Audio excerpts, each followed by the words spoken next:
नमस्कार। आप सभी श्रोतागण का हार्दिक आभार और अभिनंदन।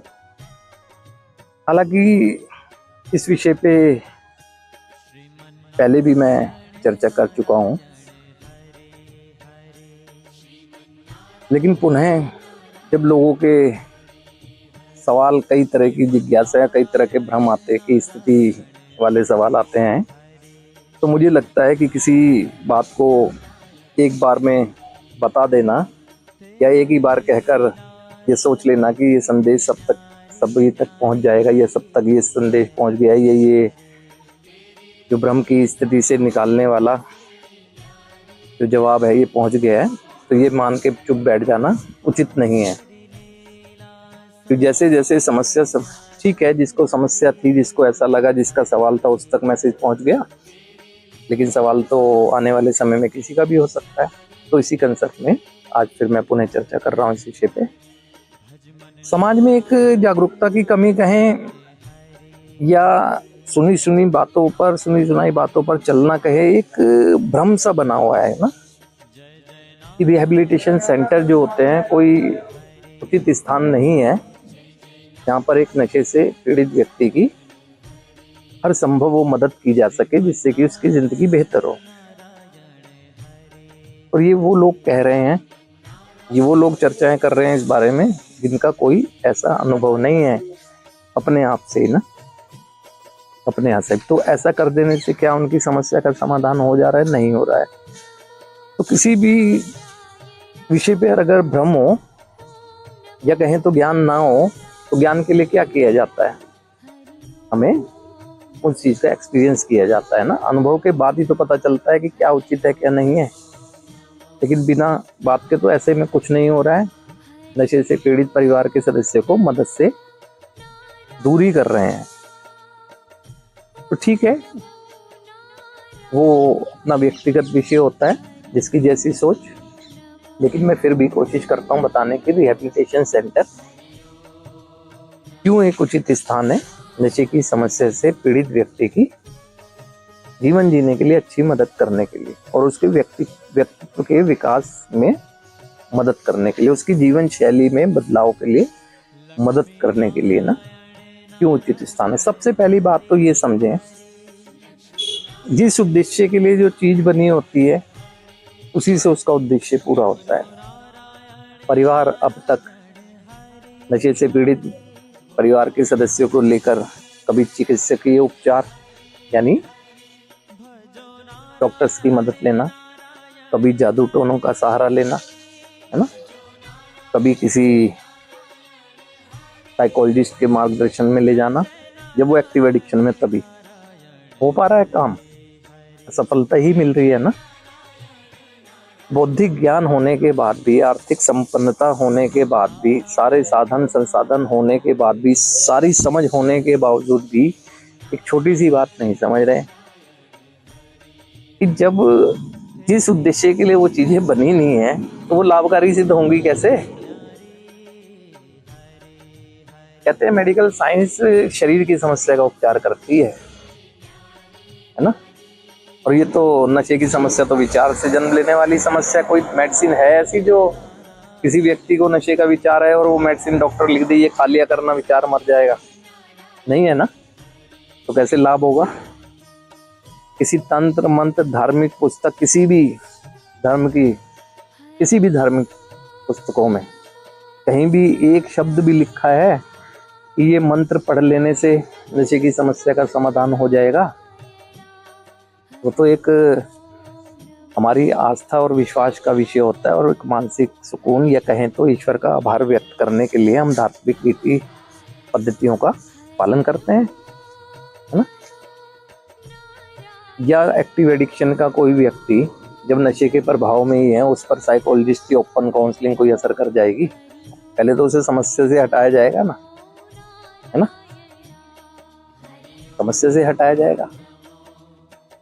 अब मैं खंबा पकड़ के खड़ा हूँ और कह रहा हूँ खंबा मुझे छोड़ नहीं रहा, नशे तो मेरे हाथ में है, और काउंसलिंग, डॉक्टर की दवाई, पूजा पाठ, इसमें लगा हुआ हूँ, पहले उससे तो हट जाऊँ।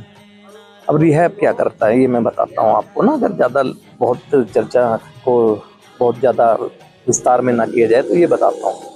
देखो, सबसे पहले तो रिहैबिलिटेशन सेंटर जो हैं जहाँ पर 12 स्टेप थेरेपी चलती है, वो थेरेपी मॉडल इसी उद्देश्य के लिए तैयार किया गया। आज से कहें तो लगभग 90 साल पहले इसी उद्देश्य के लिए तैयार किया गया ये 12 कदमों की उपचार पद्धति है।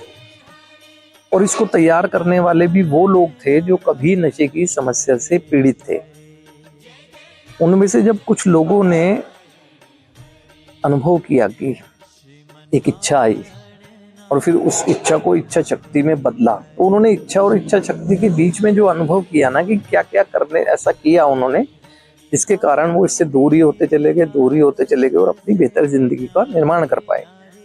तो ये सब बहुत लोगों के विचार अनुभव का एक संकलन है इस 12 स्टेप थेरेपी में, है ना। और इसी उद्देश्य के लिए बनी है और 170-80 देशों में आज भी वर्क कर रही है ना। और कई हेल्प ग्रुप, छोटे छोटे हेल्प ग्रुप वर्क कर रहे हैं और कई रिहैबिलिटेशन सेंटर के माध्यम से ये वर्क कर रही है। तो ये एक तो इसी उद्देश्य के लिए बनी थेरेपी है ये। और दूसरा, रिहैब में होता क्या है, सबसे पहले उस व्यक्ति को जो समस्याग्रस्त है उस नशे से ही काट दिया जाता है। पहले उससे कटेगा तभी तो अपने संपर्क में आएगा। उसे काट कर एक ऐसा स्थान दिया जाता है जहाँ पर उसकी जो डिपेंडेंसी हो गई ना, जाहिर सी बात है जिस पर निर्भर है उसे विड्रॉल होंगे ही होंगे। हर तरह के केमिकल के अपने अपने तरीके के विड्रॉल होते हैं, वो होंगे। तो एक रिहैब ऐसा स्थान होता है जहाँ सबसे पहले उसका वही काम जो बाहर की दुनिया में डॉक्टर्स द्वारा या मेडिकल साइंस के द्वारा कराया जाता है, रिहैब में किया जाता है, यानी उसके विड्रॉल मैनेज किए जाते हैं। जैसी विड्रॉल मैनेज होते हैं वो सामान्य स्थिति में आता है, लेकिन सामान्य स्थिति में आता है शरीर से लेकिन है नहीं। अब उसे इमोशनल विड्रॉल शुरू होते हैं, है ना, जो जिंदगी में उसने कर दिया। जब तक नशे के प्रभाव में था, करता जा रहा था, उसे पता नहीं था, लेकिन अब उसका मस्तिष्क उसके नियंत्रण में आया तो उसे दिखने लगी जिंदगी ना, इमोशनल विड्रॉल। यहाँ पर थेरेपी एंटर करती है ना, उसकी पहचान देकर इमोशंस को बैलेंस करने के लिए ये पूरी थेरेपी, वार्तालाप, है ना, उनको समझने वाले लोग वहाँ होते हैं जिनसे निर्भय होकर वो निर्भीक होकर ईमानदारी से अपनी समस्या या अपनी जीवन की बातों को कह पाते हैं। यहाँ थेरेपी एंटर करती है। एंटर करने के बाद धीरे धीरे उससे पॉजिटिव पुश करती है, मोटिवेट करती है बेहतर जिंदगी के लिए, उसे आइडेंटिफाई कराती है उसके करैक्टर डिफेक्ट के लिए जो उसको बाधक बनते रहे जिंदगी जीने में। उसके बाद एक उसको खुद महसूस होता है कि कोई है जो मेरी मदद करना चाहता है। मदद पहले इसलिए नहीं ले पाया कि कोई दिखाई नहीं, तो विश्वास होता है ना। वो फिर धीरे धीरे फिर वो उस ईश्वरीय शक्ति या अपने विश्वास के स्वरूप से जन्म लिए ईश्वर से जुड़ता है। उसे लगता है कि ये पुनर्जन्म जो हुआ है वास्तव में ये, है ना। तो एक ग्रेटिट्यूड की उसके अंदर भावना रहती है ना। वो मदद के लिए आगे बढ़ता है, अपनी समस्याओं को बताता है। वहाँ पर उसको एक पूरा एक ग्रुप मिलता है ना। और ये बात मान लें कि ग्रुप में ही अगर बिगड़े हैं तो ग्रुप में ही सुधरते हैं। और जीवन में कभी भी कोई उतार चढ़ाव आ सकता है, उससे कैसे सिचुएशन से हैंडल किया जाए, कैसे अपने को बचा जाए, किस तरह से बताया जाता है। छोटी छोटी बातों को कैसे शेयर करने का फायदा होता है, किस तरह से एक मानसिक स्थिति को सामान्य रखा जा सकता है या अच्छा महसूस किया जाता है, सब गाइड किया जाता है ना। बेसिकली ये थेरेपी स्वयं से जुड़ने के लिए है ना। एक इंसान दुनिया को समय देता रहा, सारी जिंदगी बीत गई, अपने आप को दे ही नहीं पाया कभी समय। यहाँ अपने आप को समय देना होता है ना, अपने को समय देता है ना। 12 कदमों की उपचार पद्धति किसी भी व्यक्ति को उससे स्वयं से जोड़ देती है। और स्वयं से जुड़ने का मतलब हो गया ईश्वर से जुड़ा, अंतर आत्मा की आवाज सुनने लगता है ना। योग, मेडिटेशन, साइकोलॉजी सेशन, उस पीढ़ी जैसे ही वो अनुभवी लोग जो अपनी जिंदगी को बेहतर दिशा में ले जा रहे हैं, किस तरह से ले जा रहे हैं वो गाइड करते हैं कि प्रैक्टिकल अनुभव है ना, किताबी बातें नहीं है। तो इस तरह से उसकी एक पर्सनैलिटी डेवलप की जाती है। जो नशे की वजह से उसके व्यक्तित्व का विकास रुक गया, उस विकास को पुनः गति दी जाती है ना। उसका लाइफस्टाइल चेंज किया जाता है ना। अनुशासन में ढालने के लिए टाइम टेबल होता है ना। इसीलिए इसे lifestyle changing program, personality development program ये कहा जाता है ना, 12 स्टेप थेरेपी को।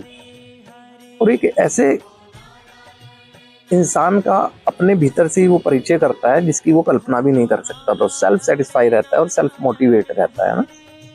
और पूरी तरह से लव, केयर, कंसर्न, कंसर्न किया जाता है उसकी समस्या से ना, उसे एक बुरा इंसान नहीं समझ के तिरस्कार किया जाता है। जैसे भी हो, हमारे जैसे हो, हमारे अपने हो। हमें ईश्वर ने प्यार किया है, हम भी प्यार करना सीखें, प्यार करेंगे, निस्वार्थ अनकंडीशनल लव, है ना।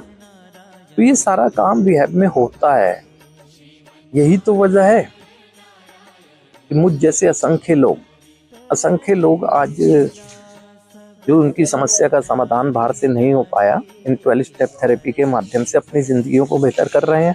और ये ग्रेटिट्यूड की फीलिंग लिए ना, अपने अनुभव द्वारा दूसरों को निकालने के भी प्रयास कर रहे हैं। लेकिन बहुत ज़रूरत है, खासकर कहूँगा तो मैं क्षमा चाहते हुए ये बात कहूँगा, परिवारों को बहुत ज़्यादा ज़रूरत है ना अवेयर होने की ना।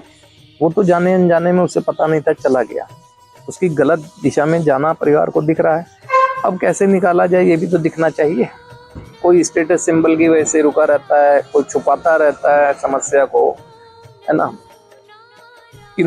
कोई परिवार ऐसा होता है बच्चे की शुरू से पैम्परिंग की हुई है, पेरेंटिंग नहीं पैम्परिंग, उसको एक नहीं करके ना, जो उसको जी सकता था अच्छा ना, उसको संघर्ष नहीं सिखाया गया। बहुत सारी चीजें, इमोशनल वीकनेस सबसे बड़ी बात है, इमोशनल वीकनेस जो इस समस्या के लिए बहुत घातक होती है ना, परिवारों को भी समझना चाहिए ना।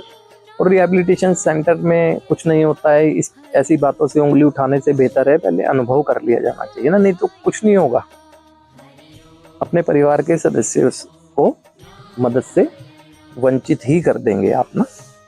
हाँ, ये उचित है कि आप देखें कि कहाँ पर बच्चे की मदद अच्छे से हो जाती है, विजिट करें वहाँ जाके, देखें कि कौन लोग उनको ट्रीट करेंगे, कैसे ट्रीट करेंगे, कैसे भी वो आपका विषय होता है ना। लेकिन ये बता देता हूँ मैं एक बात जो तय है, जिस उद्देश्य के लिए जो चीज़ बनती है उससे ही उद्देश्य पूरे किए जाते हैं। तो ये 12 स्टेप थेरेपी बनी ही इसी उद्देश्य के लिए है ना। तो ये रिहैब वालों ने कोई तैयार कर दी, रिहैब में तो ये थेरेपी अडॉप्ट की गई है और चलाए जाते हैं ना। वो एक एटमॉस्फेयर दिए जाते हैं ना, स्पिरिचुअल एटमॉस्फेयर, स्पिरिचुअल लाइफ को कहें तो रिबिल्ड करने के लिए ना।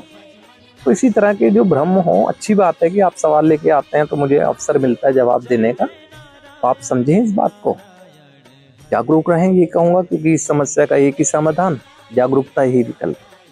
आज के लिए सभी श्रोतागण का हार्दिक आभार, अभिनंदन।